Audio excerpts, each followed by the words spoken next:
Di pesisir pantai, ada sebuah desa di mana malam punya suaranya sendiri. Di sini, di bawah langit nila yang pekat dan dihiasi ribuan bintang, cerita dianyam dalam temaram cahaya lampu teplok. Anak-anak belajar arah bukan dari kompas, tapi dari rasi bintang yang diajarkan para tetua. Kegelapan di sini bukanlah ketiadaan, melainkan sebuah kanvas luas yang penuh makna. Tapi kanvas itu sebentar lagi akan dilukis ulang. Perkenalkan, ini Bayu, usianya 25 tahun. Seorang teknisi muda yang selalu mengenakan kaos biru tua dengan logo perusahaan listrik yang sedikit pudar. Ia adalah pahlawan lokal, anak desa yang kembali dari kota untuk membawa sebuah janji terang. Di pergelangan tangannya melingkar jam tangan digital hitam, simbol modernitas di tengah kesederhanaan. Kedatangannya disambut hangat,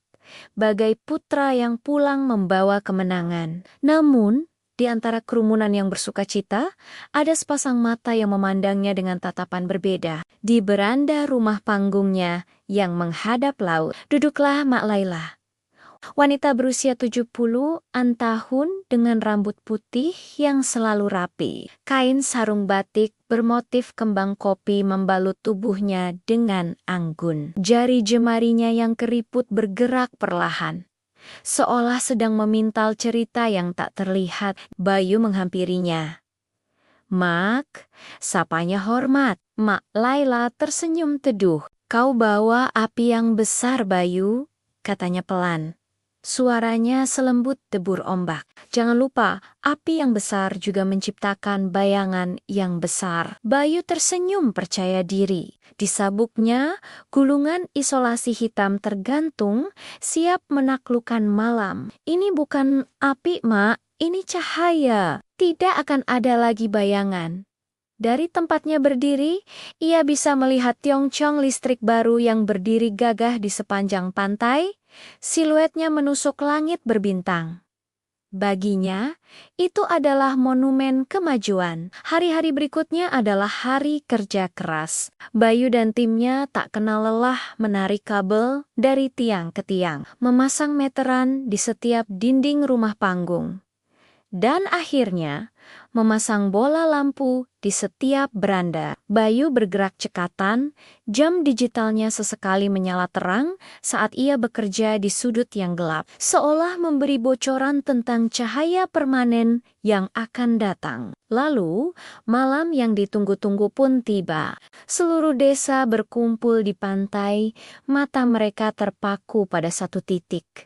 Saklar utama tempat Bayu berdiri. Udara terasa tegang, penuh antisipasi. Dengan satu gerakan mantap, Bayu menekan saklar itu. Seketika, seluruh desa bermandikan cahaya putih yang terang benderang. Kegelapan yang telah memeluk mereka selama bergenerasi-generasi sirna dalam sekejap. Anak-anak bersorak, orang-orang bertepuk tangan riuh. Tawa dan pekik kegembiraan membahana, mengalahkan suara debur ombak. Malam itu, desa merayakan kemenangannya atas gelap. Bayu, sang pembawa terang, berdiri di tengga-tengga perayaan, hatinya membuncah oleh kebanggaan. Ia telah membawa masa depan ke kampung halamannya. Suara televisi kini menggantikan suara jangkrik dan kata. Anak-anak bisa bermain bola di bawah lampu jalan hingga larut malam. Wajah desa berubah total.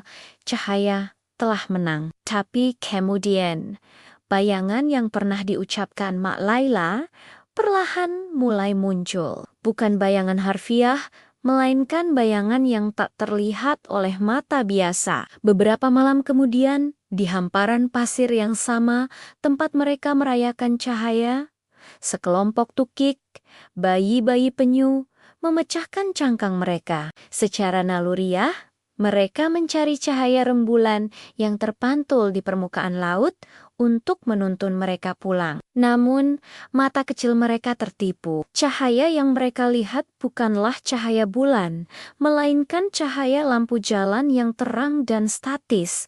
Puluhan tukik itu merangkak ke arah yang salah, menjauhi laut, menuju jalan desa yang sibuk. Mereka kebingungan, kelelahan, dan tersesat di dunia yang tiba-tiba menjadi asing. Bayangan itu juga merayap ke beranda Mak Laila yang dulu hangat oleh cahaya teplok, kini terang benderang oleh lampu listrik. Lantai bambunya yang dulu mengkilap keemasan, kini tampak pucat dan dingin. Beranda itu kosong. Tak ada lagi anak-anak yang berkumpul mendengar cerita. Suara mereka tergantikan oleh riuh rendah dari satu-satunya televisi di desa. Di bawah cahaya yang tak menari, Yari gemari Mak Laila diam membisu. Suatu malam, Bayu berjalan di tepi pantai, mencoba mencari kembali kedamaian yang dulu ia kenal. Ia menyalakan lampu di jam tangan digitalnya, menyorot ke air laut di dekat kakinya. Dulu, saat gelap gulita,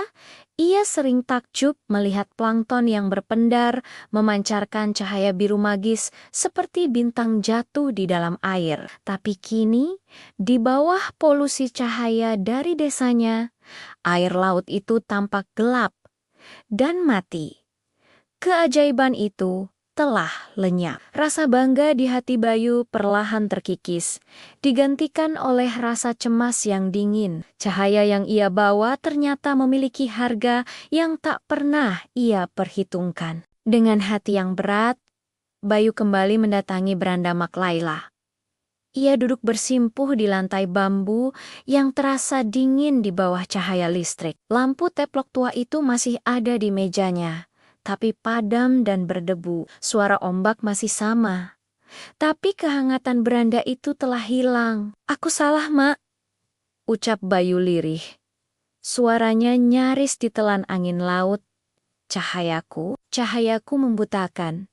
Mak Laila menatap pemuda di hadapannya. Tak ada penghakiman di matanya, hanya pemahaman yang dalam. Jari jemarinya yang lama terdiam mulai bergerak lagi, seolah memintal sebuah jawaban dari udara malam. "Bukan salah cahayanya, Bayu," jawabnya lembut. "Tapi salah kita jika lupa cara menghargai gelap. Kunang-kunang butuh gelap untuk menunjukkan tariannya. Penyu butuh gelap untuk menemukan rumahnya. Bintang butuh gelap untuk menunjukkan jalannya." Kata-kata Mak Laila bagai percikan api di benak Bayu. Sebuah ide mulai terbentuk. Bukan untuk mematikan lampu dan kembali ke masa lalu, tapi untuk belajar hidup berdampingan dengannya. Keesokan harinya, Bayu mengumpulkan seluruh warga desa. Ia tidak lagi berbicara tentang kemajuan, melainkan tentang keseimbangan. Dengan gulungan isolasi hitam yang sama yang pernah ia gunakan untuk memasang lampu, ia menunjukkan cara membuat pelindung sederhana dari kaleng bekas. Pelindung itu dipasang di lampu-lampu yang menghadap ke pantai, mengarahkan cahayanya ke bawah, ke jalanan, bukan ke langit dan lautan. Sebuah langkah kecil untuk mengembalikan malam kepada pantai. Lalu, ia mengusulkan sesuatu yang lebih radikal. Malam cerita. Setiap malam Jumat, selama 2 jam, seluruh listrik di desa akan dipadamkan serentak. Malam Jumat pertama tiba. Satu persatu, lampu di setiap rumah padam. Kegelapan yang akrab kembali menyelimuti desa. Awalnya terasa canggung, namun perlahan, mata semua orang mulai beradaptasi. Dan saat itulah mereka melihatnya lagi. Ribuan bintang yang gemerlap di langit, yang cahayanya sempat mereka lupakan. Anak-anak yang awalnya menggerutu karena tidak bisa menonton televisi, kini berlarian keluar. Mereka kembali berkumpul di beranda Mak Laila.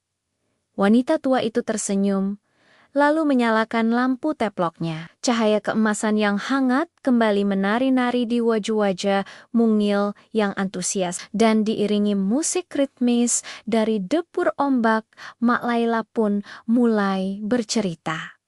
"Bayu, tidak ikut berkumpul. Ia memilih untuk berdiri sendiri di tepi pantai yang kini kembali gelap. Jam tangan digital di pergelangan tangannya sengaja ia matikan. Ia menatap ke arah laut. Di bawah cahaya lembut sang rembulan, serombongan tukik yang baru menetas merangkak dengan mantap menuju riak air, menuju rumah mereka. Dan di kejauhan di atas ombek, beberapa titik cahaya biru dari plankton mulai terlihat lagi, menari seperti keyu nenen jikunong di dalam air.